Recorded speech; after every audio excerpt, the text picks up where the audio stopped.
Assalamualaikum warahmatullahi wabarakatuh. Bismillahirrahmanirrahim. Alhamdulillahi rabbil alamin.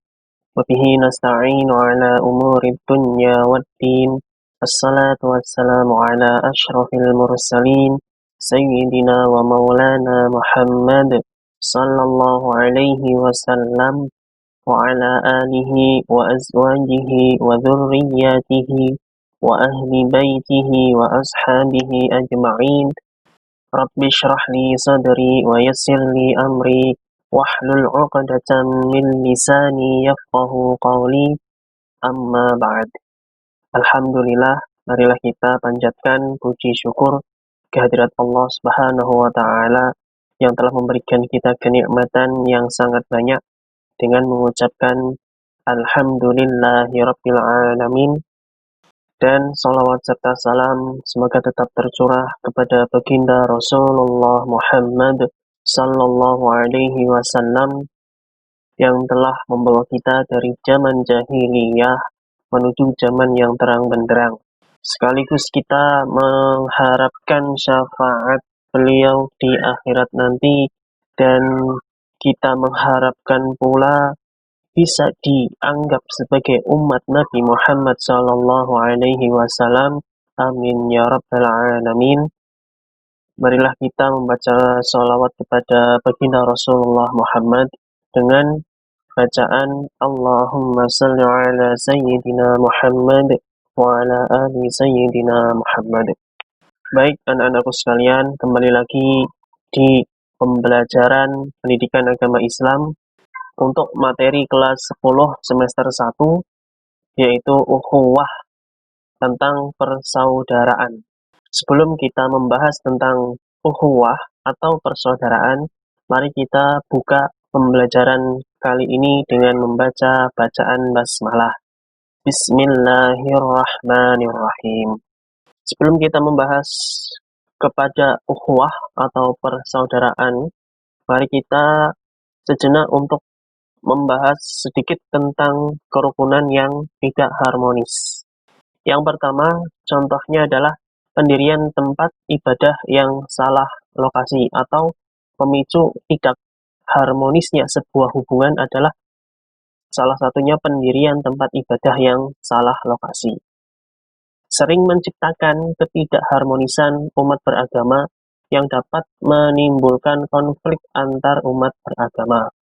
Lalu penyiaran agama yang tidak tepat, baik secara lisan melalui media cetak seperti brosur, pamflet, selebaran, dan sebagainya, maupun media elektronika, serta media yang lain dapat menimbulkan kerawanan di bidang kerukunan hidup umat beragama, lebih-lebih yang ditujukan kepada yang telah memeluk agama lain.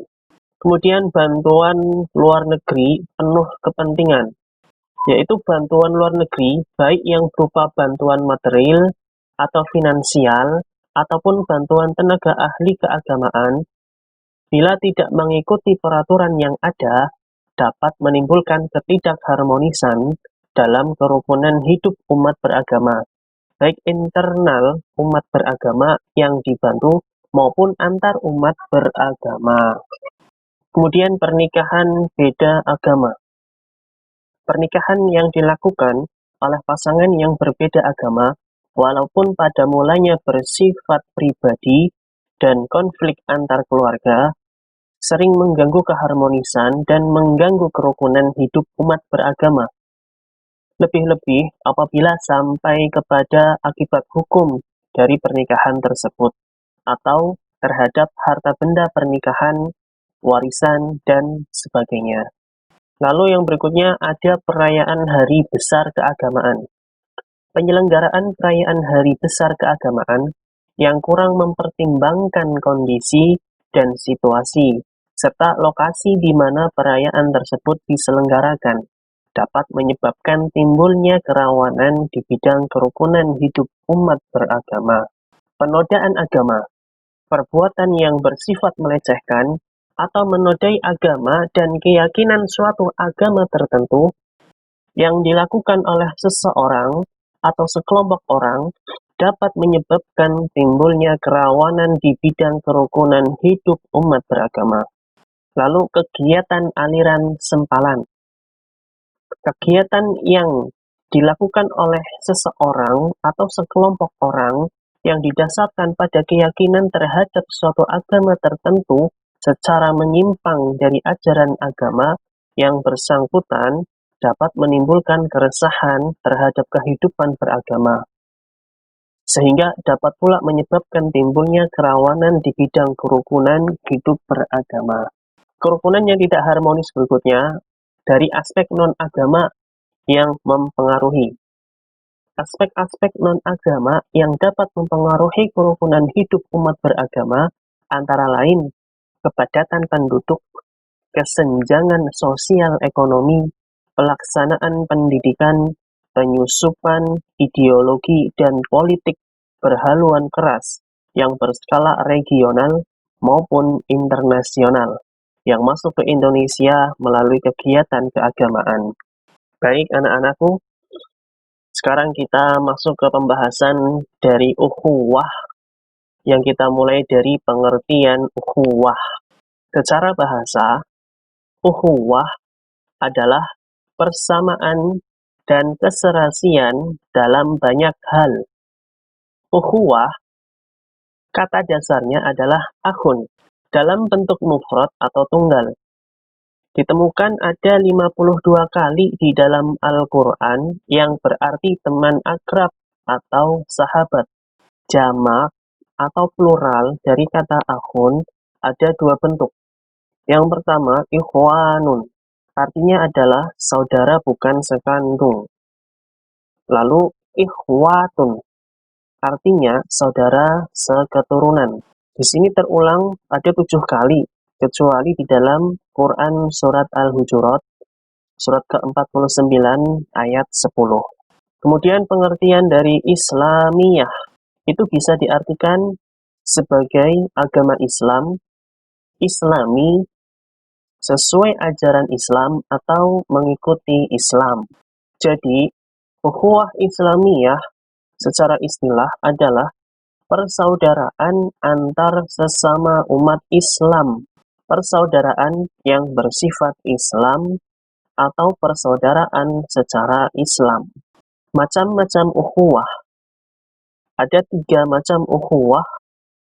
Ukhuwah Islamiyah, ukhuwah wataniyah, dan ukhuwah basyariyah. Ukhuwah Islamiyah ini adalah harus kokoh, yaitu persaudaraan antara umat yang beragama Islam, harus kokoh. Kemudian ukhuwah wataniyah adalah persaudaraan sesama bangsa atau negara. Ukhuwah basyariyah adalah persaudaraan sesama makhluk Allah. 3 kerukunan. Yang pertama, kerukunan internal umat beragama. Kemudian kerukunan antar umat beragama. Dan kerukunan umat beragama dengan pemerintah. Macam-macam ukhuwah Islamiyah. Ukhuwatun fil ubudiyah adalah persaudaraan karena memiliki persamaan sebagai hamba Allah.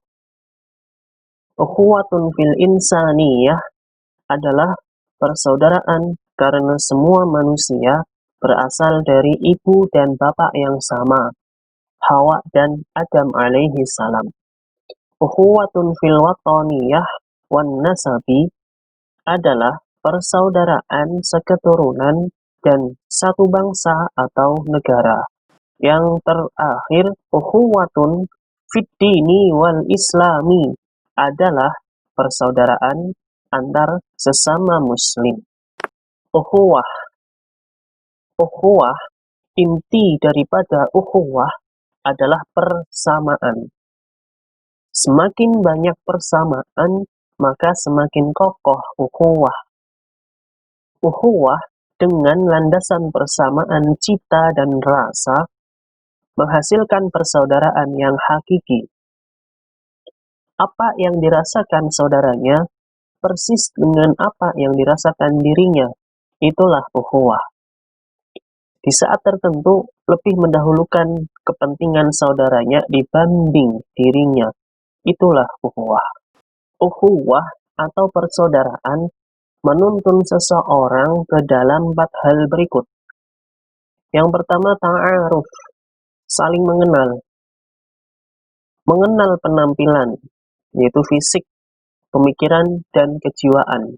Jadi orang berukhuwah atau persaudaraan itu akan membawa seseorang itu akan saling mengenal antara satu sama lainnya, baik mengenal tentang fisiknya, pemikirannya, maupun kejiwaannya. Yang kedua, setelah saling mengenal, maka akan timbul tafahum, saling memahami, yaitu tidak selalu ingin dipahami, tapi sama-sama saling memahami dan berusaha memahami. Setelah ta'aruf, saling mengenal, kemudian tafahum, saling memahami, maka akan timbul yang berikutnya adalah sifat atau sikap ta'awun, yaitu saling tolong-menolong. Hal ini dilakukan dengan hati mereka, yaitu saling mendoakan, kemudian saling bertukar pemikiran, bisa dilakukan dengan diskusi dan saling menasihati, atau amal, saling membantu satu sama lainnya. Yang berikutnya, setelah 3 sikap ini, saling mengenal, ta'aruf, saling memahami, tafahum, tolong-menolong, ta'awun, maka yang berikutnya sifat ini akan timbul, yaitu takaful, saling menanggung dan perasaan senasib. Al-Kisah, saat seorang sahabat Rasul kehausan, ia malah memberikan jatah airnya kepada sahabat lainnya yang merintih kehausan. Namun setelah diberi, air itu malah diberikan kepada sahabat yang lain. Terus begitu, hingga semua mati syahid dalam kondisi kehausan. Rasulullah Shallallahu Alaihi Wasallam bersabda, tidak beriman seseorang di antara kamu hingga kamu mencintai saudaramu seperti kamu mencintai dirimu sendiri. Hadis riwayat Bukhari dan Muslim. Anak-anakku sekalian, ukhuwah itu memiliki manfaat atau hikmah, yaitu yang pertama, terciptanya persatuan dan kesatuan, sehingga suasana kebersamaan tercermin tentram, damai, penuh kekeluargaan karena adanya saling membantu dan saling menghormati. Memperkukuh akidah dan keyakinan kepada Allah, menumbuhkan ukhuwah Islamiyah yang kuat, dan menjalin rasa kesetia kawanan sosial. Setelah kita bahas tentang ukhuwah atau persaudaraan, dari pengertian sampai macam-macamnya, kemudian hikmah ukhuwah, maka selanjutnya kita akan bahas tentang dalil atau Quran yang membahas tentang ukhuwah, yaitu Quran Surat Al-Hujurat ayat 10. Kita baca bersama dulu ayatnya. Pertama, kalian simak dulu bacaan saya, kemudian yang kedua, mari kita baca secara bersama. Kita mulai. A'udzu billahi minasy syaithanir rajim. Bismillahirrahmanirrahim. Innamal mu'minuna ikhwatun fa'aslihu baina akhawaykum wattaqullaha la'allakum turhamun. Shadaqallahul azim. Baik, mari kita baca secara bersama-sama. Hitungan ketiga kita mulai dari bacaan ta'awud. 1, 2, 3. A'udzu billahi minasy syaithanir rajim. Bismillahirrahmanirrahim. Innamal mu'minuna ikhwatun فأصلحوا بين أخويكم واتقوا الله لعلكم ترحمون. Shadaqallahul azim. Selanjutnya kita akan bahas tentang makna katanya atau potongan ayat atau kosakata atau mufradatnya. Innama, sesungguhnya, al-mu'minuna, orang-orang yang beriman, ikhwatun, itu bersaudara. Fa'aslihu, maka damaikanlah, baina antara akhawaikum, kedua saudaramu, wattaku, dan bertakwalah Allah, kepada Allah, la'allakum, agar kamu turhamun, mendapatkan rahmat. Artinya atau terjemah ayatnya, sesungguhnya orang-orang yang beriman itu adalah bersaudara. Sebab itu damaikanlah antara kedua saudaramu itu dan bertakwalah terhadap Allah supaya kamu mendapatkan rahmat. Quran Surat Al-Hujurat ayat 10. Setelah kita bahas mufradat dan terjemah ayatnya, kemudian kita akan bahas tentang tajwidnya yang ada di dalam Quran Surat Al-Hujurat ayat 10. Innama, bacaan gunnah, sebabnya ada nun tasydid. Inna al-mu'minuna, alif lam qamariyah. Sebabnya ada alif lam bertemu dengan mim. Innamal mu'minuna ikhwatu fa'aslihu, adalah bacaan ikhwa, artinya samar-samar, dibaca samar-samar karena ada domah tain bertemu dengan fa. Ikhwatu fa'aslihu adalah mad tabi'i, sebabnya ada domah bertemu wawu sukun. Akhawaikum, mad lain, dibaca mad lain, sebabnya adalah ada ya sukun didahului oleh wawu yang berharokat fathah. Wattaqullaha, tafkhim, laha itu tafkhim, tebal. Lam jalalah didahului huruf berharokat domah. La'allakum tur, idhar syafawi, dibacanya jelas, yaitu karena mim sukun bertemu dengan huruf ta. La'allakum turhamun adalah mad arid lis sukun. Sebabnya mad di akhir ayat sebelum huruf yang diwaqaf. La'allakum turhamun. Baik anak-anakku sekalian, sekarang kita akan bahas tentang asbabun nuzul Quran Surat Al-Hujurat ayat yang ke-10. Ayat ini terkait dengan ayat sebelumnya, yaitu ayat 9. Jika dikaitkan dengan ayat 9, ada beberapa versi atau riwayat yang dapat dijelaskan. Yang pertama, riwayat berkaitan dengan pertengkaran yang menyebabkan perkelahian antara suku Aus dan Khosraj. Yang kedua, riwayat berkaitan akibat percekcokan suami istri yang melibatkan kaum atau suku masing-masing, kemudian didamaikan oleh Rasulullah Shallallahu Alaihi Wasallam. Isi kandungan Quran Surat Al-Hujurat ayat 10. Yang pertama, ayat ini berisi tentang akhlak yang harus menjadi landasan dalam menata keluarga dan masyarakat. Ayat 9 ada perintah untuk berdamai antara dua kelompok yang bertengkar. Sedangkan ayat 10 itu sebagai landasan perlunya perdamaian. Antara sesama orang yang beriman itu adalah saudara. Jadi harus sehati dan sejiwa dalam mengarungi kehidupan. Ukhuwah Islamiyah ini harus dijalin dengan kuat dan kokoh, jangan sampai tercerai-berai karena kemiskinan, misalnya kebodohan, keterbelakangan atau furu'iyah.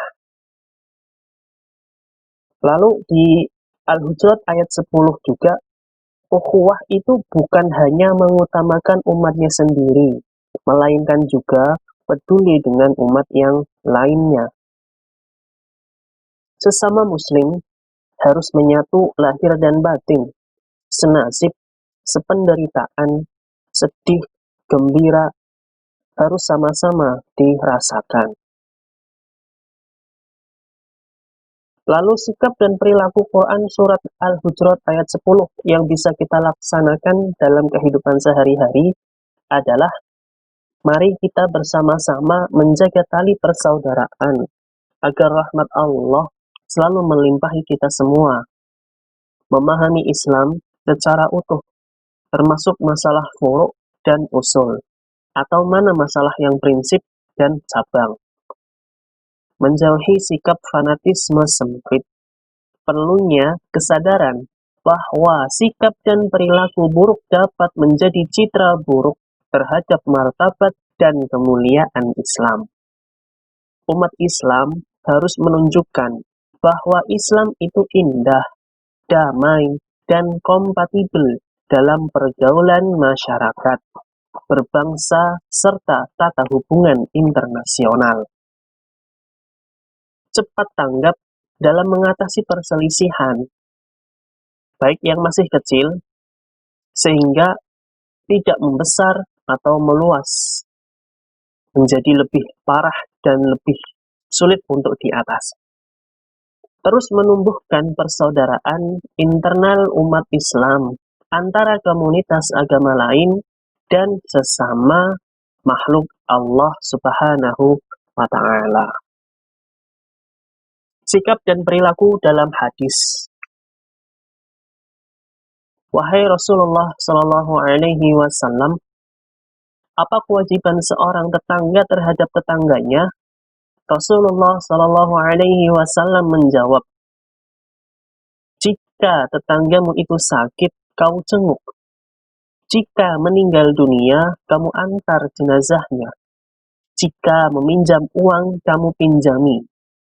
Jika ada kekurangan atau aib, kamu tutupi. Bila mendapat kebaikan, kamu beri selamat. Bila ditimpa musibah, kamu hibur. Jangan meninggikan bangunanmu di atas bangunannya, sehingga menghalangi datangnya angin kepadanya, dan jangan diganggu dengan bau masakanmu, kecuali kamu menghadiahinya sebagian dari masakanmu itu. Hadis riwayat Tabrani. Setelah kita belajar tentang pengertian sampai ke ayatnya, sampai ke dalil Quran surat Al-Hujurat ayat 10, anak-anakku sekalian, mari kita bahas tentang hadisnya, hadis ukhuwah yang pertama. Bismillahirrahmanirrahim. An Jabir bin Mut'im radhiyallahu anhu qala sami'tu an-nabiy sallallahu alaihi wasallam yaqul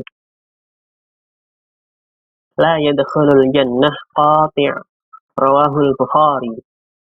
Terjemah hadis diriwayatkan dari Jubair bin Mut'im radhiyallahu anhu bahwa dia pernah mendengar Nabi Shallallahu Alaihi Wasallam bersabda, orang yang memutuskan hubungan silaturahmi tidak akan masuk surga.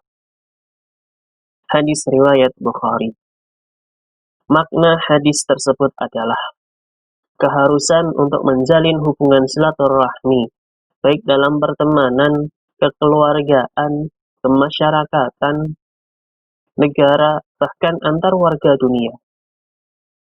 Berperan aktif mendamaikan pihak-pihak yang bertikai. Berikhtiar semaksimal mungkin agar tidak menjadi biang onar, persengketaan, atau perselisihan karena sanksi berat, yaitu tidak akan dimasukkan ke surga. Hadis ukhuwah yang kedua, terjemah hadisnya adalah diriwayatkan dari Abu Hurairah radhiyallahu anhu. Nabi Shallallahu Alaihi Wasallam bersabda, kata rahim berasal dari kata ar-Rahman, salah satu asmaul husna. Allah berfirman, Aku akan memelihara hubungan baik dengan orang yang memelihara hubungan baik denganmu, dan akan memutuskan hubungan dengan orang yang memutuskan hubungan denganmu. Hadis riwayat Bukhari. Makna hadis tersebut adalah adanya korelasi positif bagi orang yang selalu memelihara silaturahmi dengan rahmat dan pertolongan Allah Subhanahu wa Ta'ala. Larangan untuk tidak memutuskan hubungan yang berakibat kehidupan menjadi susah dan hilangnya keberkatan hidup. Sekian dan terima kasih. Pembelajaran kali ini kita selesai sampai di sini dulu. Sampai bertemu di pertemuan berikutnya. Mohon maaf apabila banyak kesalahan dan tutur kata yang tidak berkenan. Selebihnya kesalahan ada pada diri saya pribadi selaku hamba. Jika ada kebaikannya itu datangnya dari Allah Subhanahu wa Ta'ala, maka ambillah. Wal'afu minkum. Wassalamualaikum warahmatullahi wabarakatuh.